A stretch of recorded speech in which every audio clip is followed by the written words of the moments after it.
మైక తులారాశి వారికి ఈ రోజు ఎలా ఉండబోతోంది? తులారాశిలోకి వచ్చిన నక్షత్రాలు తీసుకున్నట్లయితే మనం ఇక్కడ మనకి ఈ యొక్క చిత్త, స్వాతి, విశాఖ 3 పాదాలు. ఈ తులారాశి వాళ్ళకి ముఖ్యంగా వృత్తికి సంబంధించిన విషయాలు చాలా వరకు అనుకూలంగా ఉంటాయి.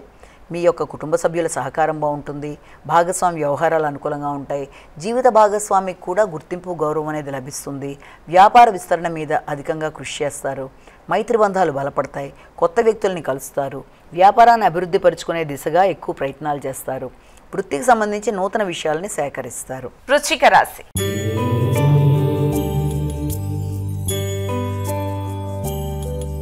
మైక తదుపరి రాశి అయినటువంటి వృశ్చిక రాశి వారికి ఎలా ఉండబోతోంది ఈరోజు? శాఖ, అనురాధ, జ్యేష్ఠ. ఈ వృశ్చిక రాశి వాళ్ళ విషయంలో దూర ప్రయాణాలకి అవకాశం అనేది ఉంది. అలాగే ఉన్నత విద్య కొరకు ప్రయత్నాలు చేయడం అనేది చాలా అధికంగా చేస్తారు.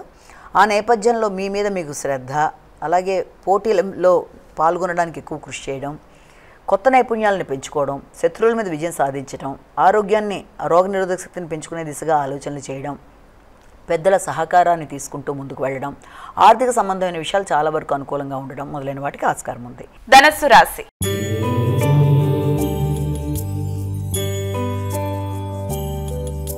మైక ధనస్సు రాశి వారికి ఈరోజు ఎలా ఉండబోతుంది? వీరు ఎటువంటి జాగ్రత్తలు తీసుకుంటే మంచిదంటారు? మూల, పూర్వాషాఢ, ఉత్తరాషాఢ 1వ పాదం.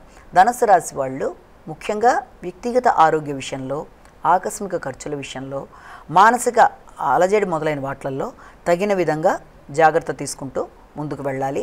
సంతానంతో మాట్లాడేటప్పుడు కానీ, ఇష్టమైన వ్యక్తులతో కలిపి నిర్ణయాలు తీసుకునేటప్పుడు కానీ అభిప్రాయ భేదాలు రాకుండా తగిన విధంగా జాగ్రత్తలు తీసుకోవాలి.